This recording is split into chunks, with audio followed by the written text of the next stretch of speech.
서산중학교 아이보리지와 팀의 발표 시작하겠습니다.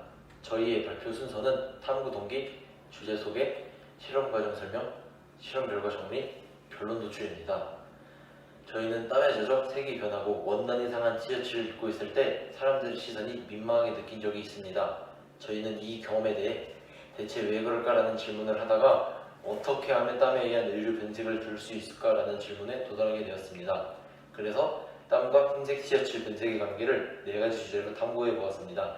저희는 먼저 실험의 객관성을 높이기 위해 실제 땀과 실험할 인공땀을 비교하였습니다. 그리고 가장 궁금했던 변색을 일으키는 땀의 성분이 무엇인지 찾아보았습니다. 또 원단별로 변색 정도가 얼마나 다른지, 신체 부위별로 변색 정도에 어떤 차이가 있는지 비교해 보았습니다. 실험 과정 시작하겠습니다. 인공땀은 미국 국립생물공학정보센터의 땀의 성분을 비율을 참고로 카로틴, 요소, 지방, 포도당, 염화나트륨으로 제작하였습니다. 실제 땀은 운동을 한 후 피부 표면에 땀을 스포이드로 채취하여 모았습니다.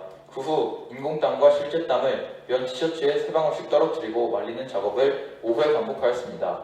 변색 정도는 RGB에서 색상 비율을 조절하여 자체 제작한 색상표를 이용해 확인하였습니다. 두 번째 주제는 변색을 일으키는 땀의 성분으로 논의되는 카로틴, 요소, 지방, 염화나트륨, 포도당을 조작 변인으로 선정하였습니다. 인공땀에서 변인으로 선정한 비율의 10배를 늘린 수용액을 제작하여 3방울씩 5회에 걸쳐 떨어뜨리고 말리는 과정을 반복하였습니다. 세 번째 주제인 원단별 변색 정도를 비교하기 위해 인터넷 쇼핑몰 옷 740 항목을 비교하여 자주 쓰이는 원단의 종류로 면, 레이온, 폴리에스테르, 나일론 4가지를 설정하였습니다. 각 원단의 인공땀 용액을 3방울씩 5회에 걸쳐 떨어뜨리고 말리는 과정을 반복한 후 색상표로 변색 정도를 확인하였습니다. 네 번째 주제인 신체 부위별 변색 정도 비교를 위한 실험 과정으로 운동 후 티셔츠를 말리고 또 다시 운동하는 과정을 7회 반복하였습니다. 그 후 신체 부위별로 변색 정도를 색상표를 통해 비교 후 확인하였습니다. 그럼 지금부터 4가지 주제의 실험 결과를 정리해 보겠습니다. 실제 땀과 인공땀은 5차까지 반복하여 사진으로 뚜렷하게 변색 정도를 확인할 수 있을 정도는 아니었지만 육안으로 미비하게 변색된 정도를 확인할 수 있었습니다. 그리고 변색 정도 또한 인공땀과 실제 땀에서 비슷했습니다. 땀의 성분별 변색 정도 비교입니다. 사진에서는 변색 정도를 뚜렷하게 확인할 수는 없었지만 요소, 지방산과 글리세린, 염화나트륨, 포도당에서는 4차에서부터 육안으로 희미하게 확인할 수 있을 정도의 변색이 확인되었습니다.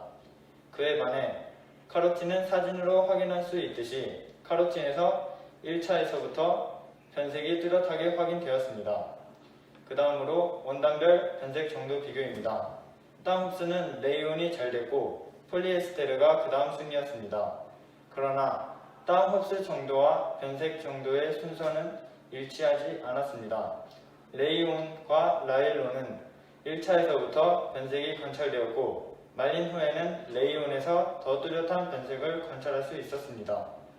폴리에스테르는 1차부터 5차까지 모두 변색을 확인할 수 없었습니다. 신체 부위별 변색 정도 실험에서는 사진에서 확인할 수 있듯이 가슴, 뒷목 등에서 변색이 관찰되었습니다.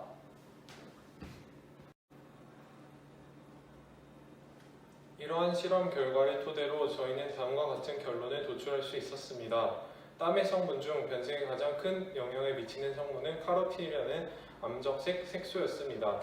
원단별 변색 정도를 비교하면 레이온, 나일론, 면, 폴리에스테르 순으로 변색 정도가 컸습니다. 따라서 폴리에스테르 소재의 옷을 입으면 변색을 줄일 수 있을 것으로 예상됩니다. 신체 부위별 변색은 가슴, 등, 뒷목에서 일어났으며 가슴, 등, 뒷목 순으로 변색 정도가 컸습니다. 변색이 일어난 부위를 덜 닿게 입거나 그 부위만 땀 흡수가 잘 되지 않는 소재로 옷을 제작한다면 변색을 줄일 수 있을 것으로 예상됩니다. 감사합니다.